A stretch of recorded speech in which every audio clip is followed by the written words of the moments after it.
ఇక ప్రస్తుతం TPCC chief Mahesh Kumar Goud మీడియాతో మాట్లాడుతున్నారు. లైవ్లో చూద్దాం. ఉద్యోగాల కోసమే తెలంగాణ తెచ్చుకుంటే బీఆర్ఎస్ పార్టీ ఎవరికి కూడా ఉద్యోగాలు ఇవ్వకుండా కేవలం కుటుంబంలో రాజకీయ ఉద్యోగాలు తీసుకొని ప్రజల్ని మోసం చేసింది. కానీ మేము అధికారం రాగానే ఇప్పటి వరకు దాదాపు 70,000 ఉద్యోగాలు ఇచ్చినామంటే, ఇంకా కూడా ఇస్తామంటే ఇది స్వర్ణయుగం కాకుండా ఇంకేమవుతుంది. ఆనాడు మహిళలకి ఇచ్చిన ఉచిత బస్సు మొదలుకొని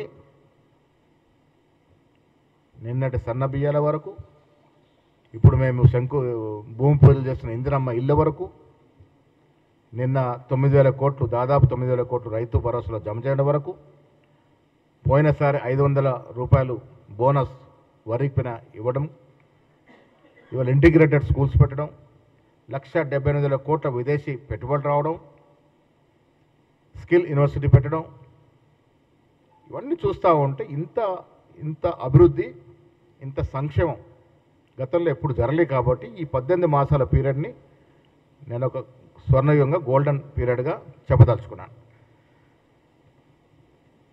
ఇలా బీఆర్ఎస్ పార్టీ వాళ్ళు ఏదో మాట్లాడుతూ ఉన్నారు.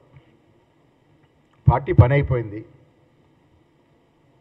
3 మొక్కలాటలుగా చీలిపోయింది. రాజకీయ ఆధిపత్యం కోసం ఆస్తులు 10 ఏళ్ళు విజేచ్ఛగా ప్రజల నుంచి దోసుకున్నటువంటి ఆస్తుల వాటాల కొరకు అంతర్గతంగా గొడవలు జరుగుతూ ఉన్నాయి. ఆధిపత్య పోరులో నేను ముందని కవిత, కేటీఆర్, హరీష్ రావు పోటీ పడుతున్న సందర్భం. ఇలా కవిత చాలా మాటలు మాట్లాడుతోంది. ఆవిడ మహిళల అభ్యున్నతి గురించి మాట్లాడుతోంది. సిగ్గుచేటు.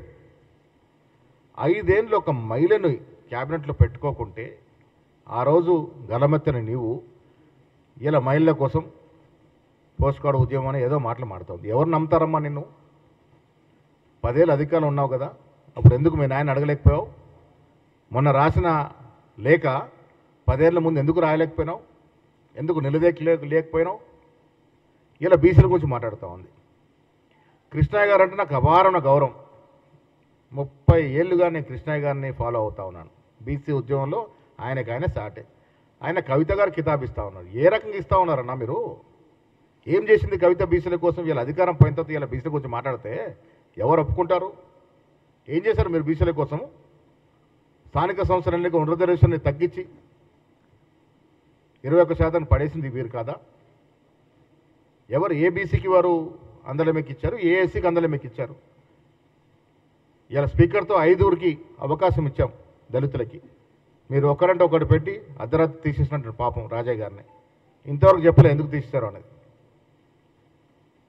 విచ్చలు విడిగా దోపిడి తప్ప, మోసం తప్ప 10 ఏళ్ల బీఆర్ఎస్ కాలంలో ఏమీ జరగలే. ఇవాళ మేము కేవలం రైతు సంక్షేమం మీద, వ్యవసాయం రైతు సంక్షేమం మీద 1,04,000 కోట్లు పెట్టామంటే మాకు రైతుల పట్ల ఉన్నటువంటి చిత్తశుద్ధి ఏంటో ప్రజలు అర్థం చేసుకోవాలి. 2014 నుంచి 23 వరకు ఎన్ని మాటలు చెప్పి మోసం చేశారో ఒకసారి అర్థం చేసుకోవాలి. డబుల్ బెడ్రూమ్ అని సైరన్ మోగించి తుదకి ఎవరికి ఇల్లు ఇవ్వకుంటే ఆయన ప్రయాణం చిత్తగించిన సందర్భం.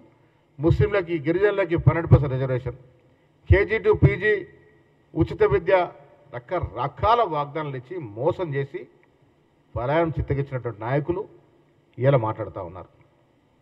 బీఆర్ఎస్ 10 ఏళ్ల కాలంలో వెలగబెట్టింది ఏంటి అంటే రాజ్యాంగానికి విరుద్ధంగా ప్రజాస్వామ్యాన్ని తుంగలు తొక్కే విధంగా ఫోన్ ట్యాపింగ్ చేసినారు. కేసీఆర్, కేటీఆర్కి ఎవడిచ్చాడు హక్కు? మాలాంటి రాజకీయ నాయకులు యొక్క ప్రైవసీని దెబ్బతీసే హక్కు మీకు ఎవడిచ్చినాడు? సినీ తారల జీవితాల్లో, కుటుంబాల్లో తగాదాలు వచ్చి ఎంత దూరం పోయిందో మనం చూసాం. కేవలం ట్యాపింగ్ వల్ల. మీ అవసరాల కొరకు, మీ స్వార్థం కోసం సినీ తారలు కూడా వదలలే. సినీ తారల ఫోన్లో ట్యాపింగ్ చేసి సంసారంలో చిచ్చు పెట్టిన ఘనత బీఆర్ఎస్ ప్రభుత్వాన్ని. జడ్జిల్ని వదలలే, వారి మాట వినని బ్యూరోక్రాట్స్ వదలలే. తుదకి బీఆర్ఎస్ ఎమ్మెల్యేలు కూడా వదలలే. ఎవరు ఎటుపోతున్నారో అందరి మీద ట్యాపింగ్ పెట్టినట్టు సందర్భం. కొన్ని వేల ఫోన్లు ట్యాపింగ్ చేసినారంటే దేశ చరిత్రలో అతి హేయమైన చర్య అది.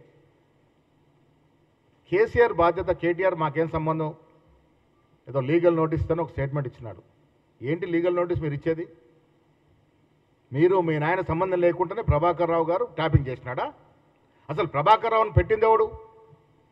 ఒక రిటైర్ అయిన అధికారిని దేశ చరిత్రలో ఎక్కడ లేని విధంగా ఇంటెలిజెన్స్ చీఫ్గా ఎట్లా పెడతారు? మీ అవసరాలు తీసుకోవడానికే కదా. అలాంటి రిటైర్డ్ అధికారిని పెట్టి, మీ అడుగులకు మడుగులొత్తే అధికారిని పెట్టి మాలాంటి ఫోన్లని ట్యాప్ చేయడం అనేది నేరము. డెఫినెట్గా దీంట్లో ఎంతటి పెద్దవారైనా శిక్ష పడాల్సిందే. మీరు చేసిన నిర్వాహకం ఇంత అంత కాదు. కాళేశ్వరం ప్రాజెక్టు కట్టారు, లక్షల కోట్ల రూపాయలు ప్రభుత్వ ధనాన్ని దుర్వినియోగం చేశారు. ఇలా మళ్ళీ మేము తుమ్మిడాటి కడితే తప్ప ఆ ప్రాజెక్టు ఆచరణ సాధ్యం కాని ప్రాజెక్టుగా మిగిలిపోయే అవకాశం ఉంది.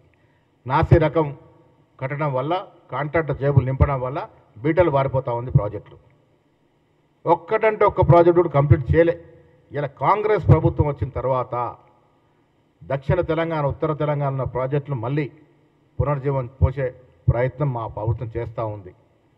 6.5 లక్షలు 7 లక్షల కోట్ల అప్పులో మీరు ముంచిపోయినా దాన్ని ఒకటొక్కటిగా సరిచేస్తూ కాంగ్రెస్ ప్రభుత్వం, రేవంత్ రెడ్డి గారు, బట్టి గారు, మంత్రివర్గం అంతా సుదీర్ఘంగా కష్టపడతా ఉంది. దాన్ని మేలు చేసే ప్రయత్నం చేస్తూ ఉన్నాం. చాలా విషయాల్లో 10 ఏళ్ళుగా వారు చెయ్యని మోసం అంటూ లేదు. అందుకే కవిత మొన్న అన్నట్టుంది బీఆర్ఎస్ పట్లంతా దయ్యాలు ఉన్నాయని. బీఆర్ఎస్ పట్ల దయ్యాలుంటే కాంగ్రెస్ పట్ల దేవతలు ఉన్నారు. అందుకే సువర్ణ యుగం లాంటి పాలన నడుస్తూ ఉంది. ప్రజల కష్టాల్ని, ప్రజల బాగోగులను చూసే ప్రభుత్వం వచ్చింది కాబట్టి ఇవాళ వ్యవసాయదారులు కానీ, రైతు కూలీలు కానీ, ఎస్సీ ఎస్టీ బీసీ మైనారిటీలు కానీ, ఉద్యోగస్తులు కానీ, నిరుద్యోగులు కానీ అందరూ కూడా సంతృప్తిగా ఉన్నటువంటి ప్రభుత్వం అది నడుస్తూ ఉంది. ఇలా రోజు పత్రికలో ఉండాలని ఏదో మాట్లాడుతూ ఉన్నారు. హరీష్ రావు ఏదో మాట్లాడతాడు, కేటీఆర్ ఏదో మాట్లాడతాడు, కవిత ఉనికోసం ఆవిడేదో మాట్లాడుతూ ఉంది. మేము చాలా సందర్భాల్లో చెప్పాము. నిన్న ముఖ్యమంత్రి గారు సాక్ష్యంగా చెప్పారు, మీ 10 ఏళ్ల పాలన, మీ 10 ఏళ్ళు చేసిన అభివృద్ధి సంక్షేమం, మా 18 ఏళ్ల పాలన అభివృద్ధి సంక్షేమం మీద చర్చకి ఎక్కడికంటే అక్కడ సిద్ధము. అది రారు. సోషల్ మీడియాలో ఉన్నది లేనట్టుగా, లేనున్నట్టుగా అబద్ధ ప్రచారం. నేను రాష్ట్ర ప్రజలకి మీ ద్వారా విజ్ఞప్తి చేస్తూ ఉన్నా, సోషల్ మీడియాలో వచ్చేది అంతా కూడా వాస్తవం కాదు. అభూత కల్పనతో సోషల్ మీడియా నడుపుతూ ఉన్నారు. దయచేసి అర్థం చేసుకోండి. చాలామంది తెలియని వాళ్ళు ఏదో ఫోన్లో రాగానే వాస్తవం అనుకుంటారు. 60% అబద్ధాలతో కూడుకున్న సోషల్ మీడియాని అసలు నమ్మొద్దు.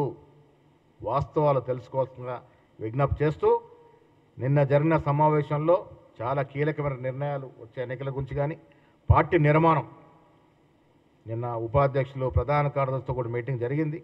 అందరూ కష్టపడి పనిచేయాలని. ఇవాళ రేపటి నుంచి వారు క్షేత్రస్థాయిలో పోతూ ఉన్నారు. ఈ నెల 4న ఖర్గే గారు హైదరాబాద్కు వస్తూ ఉన్నారు. వారితో పిఎస్ సమావేశం ఉంటుంది, ఎగ్జిక్యూటివ్ సమావేశం ఉంటుంది. సాయంత్రం మా గ్రామ కమిటీ అధ్యక్షులు, మండల కమిటీ అధ్యక్షులని వారు ఉద్దేశించి ప్రసంగిస్తారు. ఆ కార్యక్రమం ఉంటుంది. ఆ కార్యక్రమ నిర్మాణం కొరకు మా ఉపాధ్యక్షులు, ప్రధాన కార్యదర్శులు రేపు మార్నింగ్ నుండి వారికి అలాట్ చేసినటువంటి పార్లమెంట్లో, అసెంబ్లీ నియోజకవర్గాల్లో పోయి పనిచేస్తారు. దీనికి తోడు నిన్న ముఖ్యమంత్రి గారు, ఉప ముఖ్యమంత్రి గారు ఈ రాష్ట్రంలో జరుగుతున్న అభివృద్ధి సంక్షేమం గురించి అటు పిఎస్సిలోను, మా పార్టీలో అత్యున్నత బాడీ అయినటువంటి పొలిటికల్ అఫైర్స్ కమిటీలో వివరించడం జరిగింది. వైస్ ప్రెసిడెంట్ జనరల్ సెక్రటరీ కూడా వివరించడం జరిగింది. అన్ని కార్యక్రమాలు కూడా సజావుగా జరుగుతూ ఉన్నాయి. ఇది గోల్డెన్ పాలన ఈ రాష్ట్రంలో కాంగ్రెస్ ఆధ్వర్యంలో జరుగుతూ ఉంది.